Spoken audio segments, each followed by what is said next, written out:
going to update the working trial balance from the 2022 year. You'll see it's an off calendar year, which means it's almost undoubtedly a corporation. But that's sort of an advanced tax issue. Let's just take it from now that the year end is September 30th, 2022. We want this to be September 30th, 2023. So we're going to update that. It's just a label, so it has no impact on the file. It's just so you can read the information appropriately and know what you're working with. The next thing that we have to do is we have to take the prior year, the previous year, 2022, final column and copy it over to the prior column. So at the beginning of the next year, we can then, let's just paste this using the paste values option. There we go. So what this means is that we will, as we record the adjusting entries or the journal entries for the 2023 calendar or fiscal year, these numbers will be added to, so this column here has changed to reflect what was in the prior column, with the exception of the income accounts, which are all at the bottom here. So the income accounts start with sales and then go through the various expenses.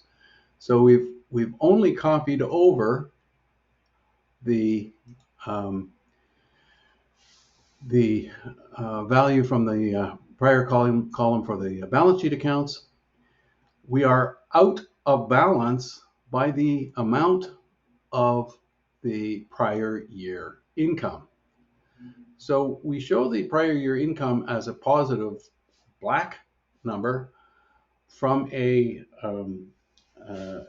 credit. This is a column that includes credits and debits. The debits are shown as either minus or red in this case.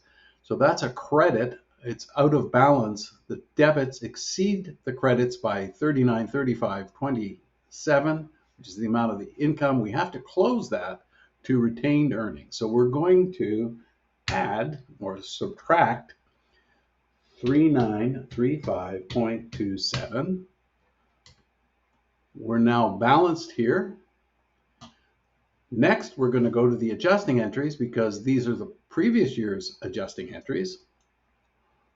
We're going to eliminate the journal entry numbers and the account numbers from the chart of accounts. We're going to leave that column because that's just a lookup table that tells us we put in an account number and we get account number 500 is accounting fees, and it gives us visual feedback as we're recording our journal entries. All the rest of this data, the debits, credits, and all that, and the name of the preparer, the person preparing the entry, are superfluous. They're based on last year. So we have a completely blank slate here for the current year. Okay, so now we go back to the working trial balance. There's nothing in the adjusting entries column.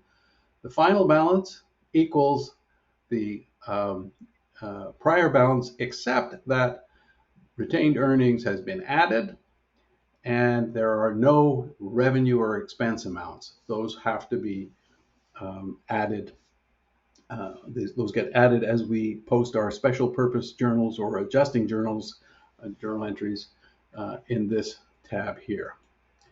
Okay, so we're a long way through this process of updating. A couple of things that we should probably do first is eliminate the working paper references. We'll go over that shortly, where we get those references, but suffice it to say, we will be usually using working papers for bank accounts, credit card accounts, and revenue in a small business like this. All right. We don't need the old references because those numbers will change, we'll need to build new working papers and build a new referencing system.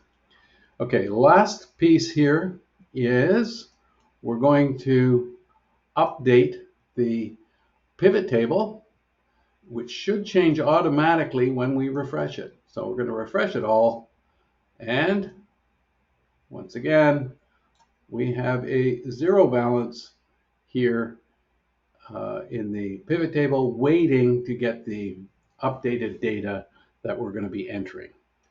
So we now have a completed file. All we have to do is save it as our sample file with the 2023 year instead of the 2022 year, and we're done.